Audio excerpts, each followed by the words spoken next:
Travel isn't just about the destination. It's about how we care for ourselves along the journey. Every small movement and mindful choice we make turns those travel minutes into opportunities for wellness. We experience 1,000 waking minutes on average every day. How are you spending yours? I'm Dr. Wendy Bazilian, and you're listening to 1,000 Waking Minutes. I can't wait to connect with you here with practical ways to eat well, move daily, and be healthy, to optimize every waking minute you live for a happier, healthier life. Thank you for sharing some of your waking minutes with me today. Let's get started. I'm saying yes to better days, yes. I'm on my way, yes. It's gonna be okay, yeah.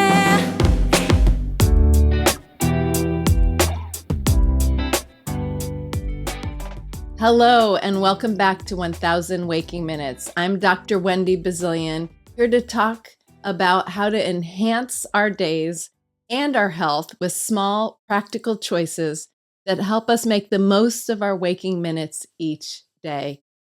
Today's episode is part one in what I will begin over time as a series around traveling well. And today I'll be focusing on movement and a little bit of self-care while traveling. Whether you're catching a plane, getting on a train, or road tripping in a car, travel often challenges our ability to stay active and comfortable, stay healthy. But here's the thing, with just a little intention and a few strategies, you can actually feel better while traveling and arrive at your destination ready to enjoy it.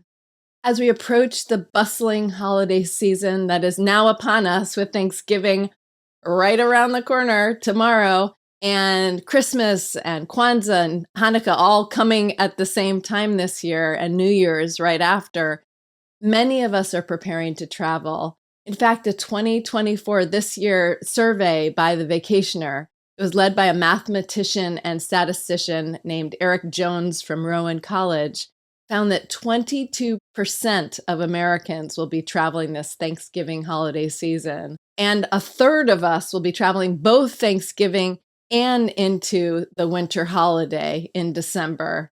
That's a lot of people. That's more than 92 million bodies in planes, cars, trains, and buses in the next month over these holidays.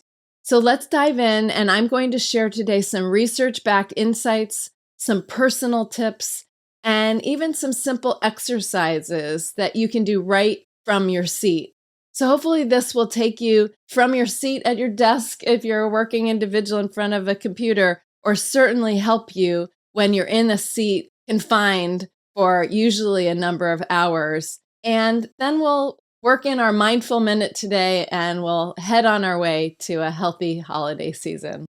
So I wanted to start with a little story about a woman that I worked with for a number of years. I'll call her Anne. She was a client, and she was active professional woman, general counsel for a major global corporation. And she had to travel to Asia at least once a month from New York. That was a 13-hour flight at minimum if nothing went wrong in the travel. Enough, over the course of a year to get halfway to the moon. And to cope with these marathon trips that she would do, she developed on her own a disciplined self-care routine. She would walk the aisles during her flights. She would do stretches in her seats. And the part that I loved, especially loved, if that isn't enough, is that when she landed, no matter what time it was, sometimes it was an overnight flight, sometimes it was midday, sometimes it was in the evening, about ready to go to bed, she felt like, she would always put in 45 minutes as a workout. Sometimes she wouldn't change her clothes even. She'd have her travel clothes on, and it could be walking, it could be jogging. If the weather was nice, she would do it outside. Otherwise, she would make sure that she scheduled into a hotel that she was familiar with a fitness room so that she could do that. She would hit the ground, literally running, so to speak, and shake off what I like to call the travel gribblies. That feeling that you get when you're cooped up in that stagnant air. breathing is a little bit different. We're stiff. And she would do that. It would jumpstart circulation, stretch the kinks out, of course, and it helps immediately start to reset the circadian rhythm. It does take a while, but in a new time zone, that movement and circulation can really help. So breaking a sweat, which she would do, and it wouldn't be a full-blown workout all the time, she would explain, but it warms up the body also, it opens our pores. And then when it's time for rest, it can help create a better rest. So as hard as it might be to do that, this was her strategy. And I've come to appreciate it and most times try to do something similar. It's not always 45 minutes, but try to do something like that. Her approach might sound extreme, but it does highlight the importance of movement that doesn't just keep up our physical performance or help our heart health or burn calories, all the things that are important, but it helps her adapt to her lifestyle and stay healthy because travel was part of her life. So you don't have to be a road warrior in order to do this or appreciate some of the things that we're going to talk about. Small intentional movements can make a big difference. I love learning from people I work with, like Anne, and I've adopted some of those behaviors and habits over time myself. I also have a number of them that I have been doing for a long time and evolved because I've had a very active travel, professional and personal life up till this point. So I'll hopefully share a few of those, and over time we can share more together, and you probably have some that I could learn from as well. In fact, I just returned home from a wonderful business trip to Santiago. It was my first time in Chile. It was a 5-hour flight, connection time, another 9-hour overnight flight. And it meant approaching about 20 hours door to door, including the arrival at the airport, the layovers, customs, and all of that. Well, while I was equipped overall, it felt pretty good. And I was going into meetings that day, soon after, a couple hours after arriving, after a little bit of a rest. I had some of my travel comforts, but guess what? My baggage for the first time in forever was lost. Well, it wasn't lost because I really recommend an AirTag on your bag. So I saw exactly where it was, but it was delayed significantly and wouldn't arrive until a day and a half later on the next appropriate flight it could get on, which wouldn't leave until that night and then another plus 9 hours and get to the hotel. Well, that was stressful, but it was less stressful because all the other things were pretty well lined up. I was tired, but not as tired as I would have been because I was doing some of the things that we'll talk about today. When you're fit to travel and when you set yourself up, you can be more resilient. You can bounce back the best you can. The last thing I had on my mind was to go shopping at a mall after arriving in Santiago, Chile in the morning at 7:20, but that's exactly what I did. And I arrived to a lunch that we pushed back by only 30 minutes, dressed and ready for the day. So you don't have to be a frequent traveler or even a business traveler to benefit from travel tips. Even if you are an armchair traveler, meaning that you sit many hours at a desk confined to a chair, some of the movements in particular can be very beneficial for your health. And I'll show you some of those. But there is no question you have to be fit to travel these days. There's a certain level of fitness that helps you get into the airports and the train stations and even into your car, wielding your suitcases. Certainly we're doing better than my grandmother's and grandfather's era when it was hard suitcases with a single handle. We've got wheels and everything's a little more lightweight, but it's tricky. And we've got to navigate the time zone changes if we're doing that. We've got to navigate delays. We've got to get around people and be resilient. We've got to eat many times on the road and find healthy choices for ourselves. Travel can be challenging. But the thing is, when you have a couple simple strategies set up, you don't lose a travel day, which we're going to get to in a minute. In fact, it becomes part of the journey and it can be very beneficial. In fact, it can count and enhance your health, believe it or not. It's not a lost day. So we've got a couple simple strategies for you today. I sort of put this into the move daily of eat well, move daily, be healthy, because I'm going to show you some specific physical exercises you can do when you're sitting at 35,000 feet or anywhere that you might be in a chair for a period of time. So let's talk about the ROIs, or returns on investment, the benefits of having travel well strategies into your life, and some movement while you're seated and when you're traveling. Number one, improve circulation. There is no question that sitting for long periods of time can actually put you at some health risk. The risk of DVT, which is called deep vein thrombosis, is written about. While many of the airplane magazines I've noticed have kind of gone out of style or are digital now, you can't pick them up out of the seat back pocket. Very often in the back, there's a little health section, a little blurb about DVT. It's a condition where blood clots form in the legs. And this becomes more of a risk factor when you're not only at altitude, but sitting for long time periods, like on a plane, but also could be on a train or in a car for long periods of time. According to research published in the Journal of Thrombosis and Hemostasis, simple movements like calf raises and heel taps can significantly improve your blood flow and reduce this risk. So seat exercises and also hydrating, keeping the blood flowing. So some of us forget to hydrate adequately in those dry, closed quarters. They can really help. And I'm going to share some of those with you. A second benefit is reduced stiffness. Chair exercises can't cure the popping ears on the plane. They can't cure if you're not naturally flexible, but they can start the process there, and they can go a long way toward keeping you limber during long periods of sitting. And they may benefit you so much that you continue them when you get back home.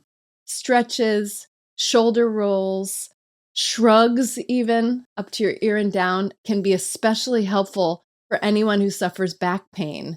Inadequate leg room can put you cramped and make you stiff if you don't either get up or do some chair exercises. A study in the British Journal of Sports Medicine found that regular stretching during long travel reduces back pain and joint stiffness. So there's research to back this strategy. This is especially important given the ergonomics of those chairs, or I should say lack thereof, it feels like, on planes and train seats. Car seats may be a bit better because we can make some adjustments, but let's face it, it's still very confining when you're sitting for long periods of time. Combating jet lag is a third benefit.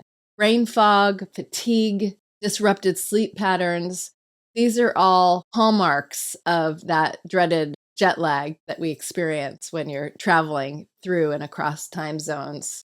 The Journal of Physiology highlighted how moderate exercise can help reset our circadian rhythm. Remember the story I told you about before that's disrupted by travel. More studies are certainly needed. This is not the complete picture of the mechanism, but it appears that exertion can alter our body clock by affecting the way you release melatonin. That's one sort of working hypothesis on this, which may translate to less crippling jet lag, that feeling that really, really grips you. It may mean less brain fog and better energy and more restful sleep. And certainly that exercise does all those things I said before, like increase circulation and shake off the gribblies and move and replenish our oxygen flow. And a fourth benefit is regaining lost travel days. I sort of alluded to this before. Many of us feel like travel days are like a write-off for our health goals, or even bad for our health. Some of us will say, and at minimum, it's neutral, but it doesn't have to be. The stress and schedule upset of travel can derail our health goals if we don't have a plan and we're not proactive. But when you incorporate some small movements, like walking in terminals between your planes if you have a connection, or doing these seated stretches, you can actually use travel and travel time to help maintain or tick up your wellness routine. So the final benefit I want to share today, and of course there are many more, but it's better mood and reduced stress overall if you incorporate some wellness strategies into your travel days. I'll be sharing some exercises for the body, but I want to emphasize how important breathing exercises and maybe some even meditative exercises can be and how they can help us mentally. But breathing in particular can help us oxygenate our bodies, also shake off and transfer out some of that stale air that we collect over the course of our indoor hours, our indoor travel, where we're sort of canned up together, either with many individuals or just in our car. A study in the Annals of Behavioral Medicine found that deep breathing exercises can help reduce stress and improve mood. So we'll incorporate some of that into our mindful minute today. So we know that travel can be stressful, but incorporating some mindfulness activities and remembering that there are real, tangible benefits to some of these strategies through self-care, they can really help, and they can help us feel better as we embark on our holiday travel around the corner. Now let's take a moment to reset with our mindful minute, something we do each episode. Wherever you are, whether you're traveling or you're sitting at home, this is your time to pause. It's the time to measure 1 minute together of our waking minutes and see how powerful our practices can be. I'm going to set us up and then I'll start the minute and let you know when we do that. I encourage you to sit comfortably, your feet on the ground. We're going to roll our shoulders back a little bit. And if it's safe and appropriate, close your eyes or lower your gaze to something and let your eyes blur a little bit if you prefer that. We're going to practice a little bit on the breathing that I want to encourage you to do when traveling. First, let's just take one deep breath in through your nose and slowly exhale through your mouth. The breath that I'm going to encourage us to do during our mindful minute is called, or I'm calling it, a 4-7-8 breathing technique. We're going to inhale through our nose to a count of 4. We're going to hold our breath for 7 seconds, it's a little bit longer, and then we're going to exhale very slowly to the count of 8. We'll do this cycle 3 times during our mindful minute to arrive at 1 minute. Let's do it together one time, and then I'll start our stopwatch for our mindful minute. Let's breathe in 4 seconds. 1, 2, 3, 4. Hold it. 1, 2, 3, 4, 5, 6, 7. And slowly exhale. 1, 2, 3, 4, 5, 6, 7, 8. It feels a little unusual. This is a very intentional breathing technique. Now let's begin.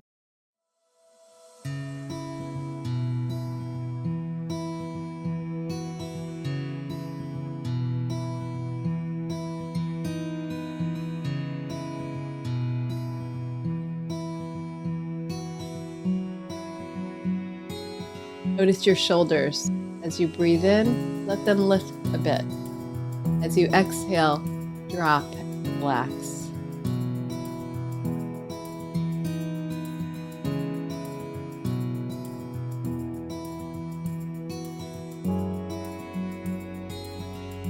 Feel your feet on the ground or on the floor if you're traveling. Rock them gently just so that you're aware of where your toes and your heels are. Sense the connection to the ground. Now finish your last deep breath. Exhale and release it slowly.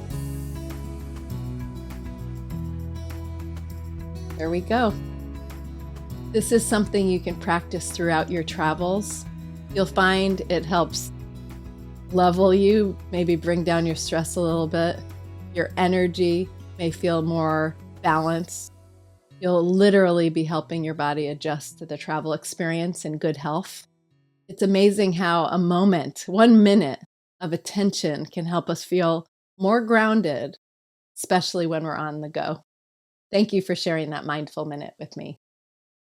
Okay, so let's get into some practical stuff here. Easy ways that you can move and care for yourself while traveling. I'm going to give you some tips and show you just a few of several exercises I have. So hopefully over time, I'll be able to show you them all, or you can write in and we can share them together. Number one, make a travel well kit. I call it the travel well kit. This includes things that are your own creature comforts, but a few that I would recommend are some earplugs or noise canceling earbuds I have, or people have earphones. An eye mask is always good on the go because airplane lights can be on, or even if you're driving and you're at the passenger seat at the time and you want to catch a little bit of a nap, it's better when you can make it dark. It's more likely that you'll rest. Bring your favorite lip balm, perhaps some breath mints or gum to help with your ears if you're changing altitude and to keep your teeth feeling fresh and your breath fresh. A neck pillow or a wrap that can double as a neck pillow and keep you warm. A water bottle is always a good idea. Even if they serve water on a plane, it's generally not enough for what you need. They even have collapsible ones that roll up that you can fill and then roll up. They take up virtually no space. Maybe some antibacterial wipes and other comforts like perhaps some lotions and facial moisturizers under 3 ounces, and some antibacterial wipes as well, maybe, that you can use to wipe down the tray table and make your environment feel healthy around you. And my daughter recommends a very important go-to: don't forget your pajamas. She actually stopped in on this episode to remind me of that. The second benefit is what I call the pre-flight movement opportunity. In other words, airport aerobics. There's a phenomenon, a little trend that's going on right now called the gate escape trend. And this is where some travelers are arriving at airports early to actually engage in some of the wellness offerings. Maybe you've seen massage chairs or even massage rooms and shops, like little mini clinics where you can get a massage, even manicures. And it's turning the airports, some of the airports, almost into destinations themselves. But airport aerobics, in other words, walking around the terminal, is the original wellness activity you can do. And you can do this at train stations. You can do this other places, at rest stops as well on a road trip. So instead of sitting at a gate, once you check in and get to your gate, make sure everything's a go. Instead of doing that where should we sit routine that many of us find ourselves in and try to squeeze ourselves between other people with our luggage, just walk and take a walk, and you can clock a mile or even 2 by walking around the terminal between the gates. Even when you're waiting, there's plenty of cardio. Whether it's the moving sidewalks that you walk along, you can take steps up the escalator as long as you don't have a rollerboard bag, maybe a backpack. You can just walk between gates and you can really make a go of it. There's an opportunity there that can turn a travel day almost into a wellness day. Some cities are especially good at this and have terminals that expand for thousands and thousands of feet. Atlanta, Phoenix, Denver, LA, Chicago, all have tremendous terminals that you can walk, really. And some people actually intentionally route themselves to places like this, just a little tip, into these major hubs so that they can do some exercise during the time, or movement at least, during the time between their layover flights. So one of those airports that I just have to mention, I'll mention 2, is Phoenix. The Phoenix Sky Harbor has a fitness trail built in. Really, it makes it almost like a destination, an invitation. They have a mapped walking route between gates A30 to D18. From reading it, I've been on it, but I didn't know that until I had to look it up to share with you today. And you can even see picturesque views of Camelback Mountain, of downtown Phoenix area, and it's a scenic way to walk at the airport. And it is a fitness trail. That's what they call it.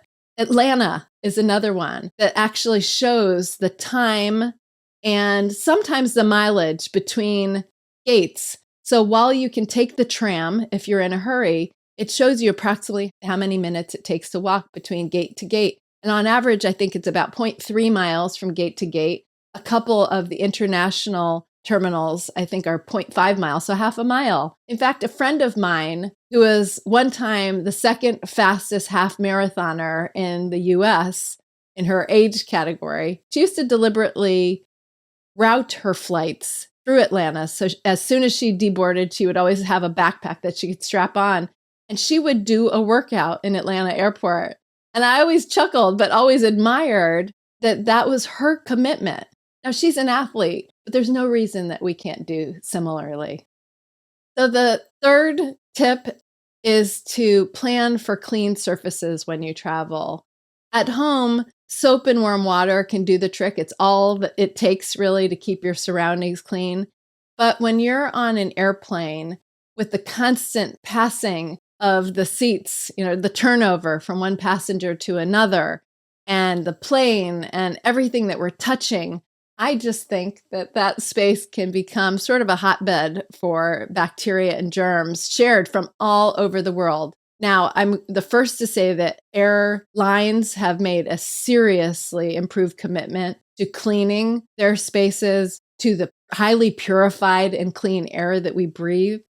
But your physical seat is an opportunity for you, as well as washing your hands. So maybe carrying some antibacterial wipes or alcohol swabs, and just give your space, make a clean field, as we say in health and medicine, a clean field of your space, just so that you start off well and pay attention to that. We're very congregated in those spaces, and it can come in handy to just literally save you from touching or feeling or being exposed to bacterial exposure that may be in the immediate area. Your seats, your armrests, your tray tables, things that you touch, certainly, and your hands. And I mentioned that before. Just keeping your hands clean, away from your face as much as possible will minimize your risk of contracting a cold or a flu, and washing them regularly with that warm water and soap. So just another tip. Next tip is staying hydrated. I'm going to really dive into nutrition and traveling well for next week's episode, but bringing a refillable water bottle and drinking regularly, I want to start emphasizing that now. The air is dry, you're at altitude, your respiration itself, even if you're not sweating, is really putting off a lot of the fluids. And again, to reduce the risk of deep vein thrombosis or any kinds of blood thickening during flights and some of the stiffness, staying hydrated is key. And then maybe packing smart gear for self-care. So compression socks used to be the thing of like old people, and they were ugly and they were recommended, only if you had edema on the ankles. But now they're cool. I've got Argyle compression socks and athletes wear them and they feel really, really good. So you might consider something like compression socks, which actually help the venous return of your circulation and help your body. There are inflatable footrests and there are foot hammocks that you can hang on the tray table that do no damage to or put any strain on the tray table, but they are lightweight in ways that you can get your feet up and off the ground, the angle of your knees. They can help your legs. And there are some just simple things that take up very little space and are lightweight that you can put in your toolbox for traveling well. Because I'm talking a little bit about compression socks and footrests, this is a good time to mention a few tips to offset deep vein thrombosis. Prolonged inactivity and sitting in cramped spaces can increase the risk of those dangerous blood clots. That's why you may have heard about them. Flying, in particular, is the space where you'll hear about them, where you must sit at length in a chair. So some of the tips are getting up from your chair and walking around. Walk at least to the restroom and back the length of the plane for 3 to 5 minutes every 1 to 2 hours. Sit with your legs uncrossed, even if you feel comfortable crossing your legs. Uncross them. It allows for better flow to and venous return back to the heart with your blood flow. Doing regular toe and heel lifts and taps that I'll share with you. And then even a little bit of calf raking, which is using your fingers from your ankles to your knees to like sort of pull and massage upwards, which is a really great feeling exercise too. And then hydrating regularly for that. Taking care of the human body when you're at altitudes of 35,000 flight, which is still somewhat miraculous to think about, at least for me, is really critically important. And I hope that you're starting to see why having a travel well routine can really benefit you physically and mentally. And finally, I'm going to share with you a few in-seat exercises. I have a whole list of these in a chapter of a book that will be published next year. But I'll focus on just a few here. I can't emphasize enough how important and effective these can be when you're traveling, or even if you work at a desk.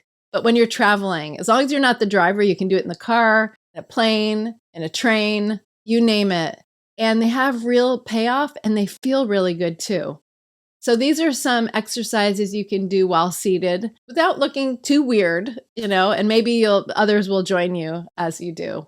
One of the things that can happen on planes is you get swollen ankles and back strain from the long bouts of sitting. So you need to move. And in order to do that, you feel confined. And so you do have some limitations on how much you can do. But number one are shoulder rolls. Sitting upright with your feet flat on the surface, on the ground. It may not be the ground, it may be the floor. You just roll your shoulders back and forward 5 times. So to the back, you bring them up. I always pretend when I'm doing circular motion that there's like a clock. So if you're rolling them back, your left shoulder is going clockwise, your right shoulder is going counterclockwise, but you're making a big full circle around the clock. After 5 times, come forward with that. You start to the back, you come up toward your ears and forward. You keep both feet flat on the ground. You're seated and straight up.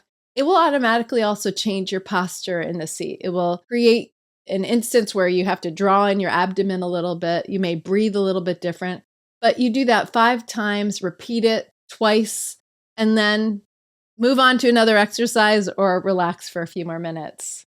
The next exercise is toe and heel taps. This is really good for your circulation, your venous return, and just feeling better.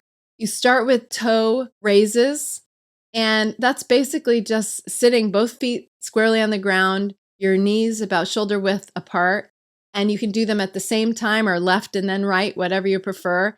And you just, from your heel, you lift your toes up toward the ceiling or toward your knees, and you lift toe raise 5 times. When you're done with the first cycle of those 5, then you're going to come up on your toes and lift your heels 5 times. And feel your calf muscles contract as you do that 5 times. And then toe raises again 5 times. Heel raises 5 times. And you repeat that 2 or 3 times. And you will feel the circulation. You may feel some warmth in your body come up, and it really helps with that venous return and reducing the likelihood of any kinds of clotting, God forbid, but it keeps your body, while you're seated, working better. The third and final one I'm going to share with you today, I told you I have a number of them that I could share, but this is one of my all-time favorites, and I call it the ladder climb stretch. It's a seated stretch you can do.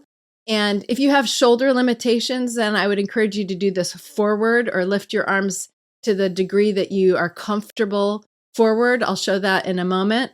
But this is one where you lift your arms over your head without knocking your neighbor in their seat, over your head toward your ears, and you sit up comfortably. Your legs are hip width apart on the floor, and we're simply going to climb an imaginary ladder, rung over rung, up 10.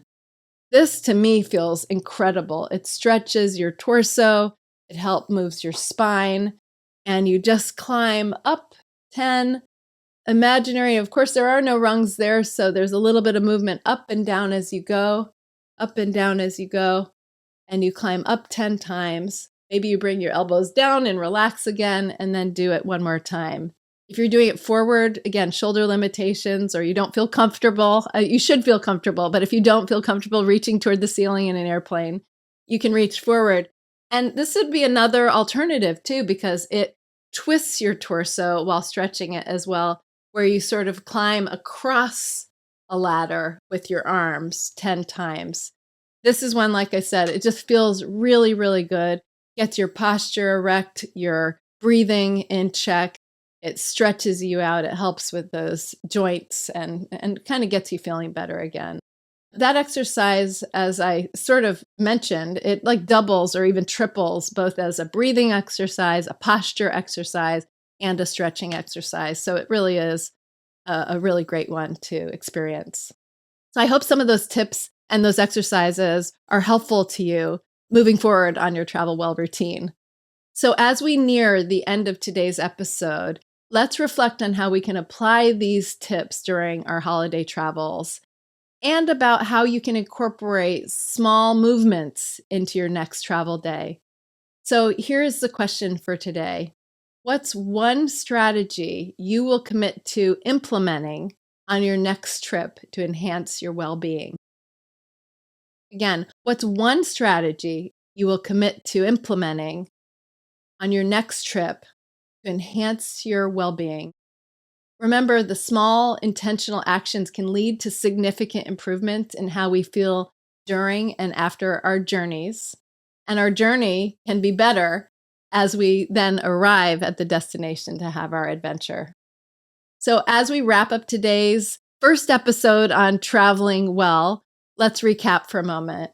We explored the importance of movement in the airport terminals, in your seat, by taking regular breaks to get up and move, whether you're sitting on a plane or driving in a car, and how some self-care during travel, like creating your travel well kit, can help prevent some of the health risks and reduce the discomfort and help you arrive feeling your best. We also shared those practical tips from the in-seat exercises to doing some breath work and making the most of our waking minutes on our travel days. Thank you for sharing a few of your waking minutes with me today. If you enjoyed this episode, please consider subscribing and leaving a nice comment. I'd love to hear from you. And do share it with a friend as well. Happy trails to you until we meet again. And with that, I'm Wendy Bazilian. This is 1000 Waking Minutes. Until next time, be well. Thank you for tuning in to 1000 Waking Minutes. A huge thank you to our amazing collaborators, including our production and marketing teams, and Gabriela Escalante in particular. To the ultra-talented Beza for my theme music, my lifelong friend and artist, Pearl Price Photography and Design, to Daniel Ballantyne, Jen Nguyen, Joanna Powell, and of course my family, and everyone working tirelessly behind the scenes. And to you, our valued listeners, I so appreciate your support. If you enjoyed today's episode, please consider leaving a comment, writing a review, and giving 1000 Waking Minutes, that's us, a 5-star rating. And please hit subscribe on Apple Podcasts, Spotify, or wherever you enjoy your podcasts. Please follow and stay connected at wendybazilian.com. And don't forget to share with your friends. Your support helps us grow and bring you more great content. Until next time, find some simple opportunities to optimize those 1000 waking minutes each day.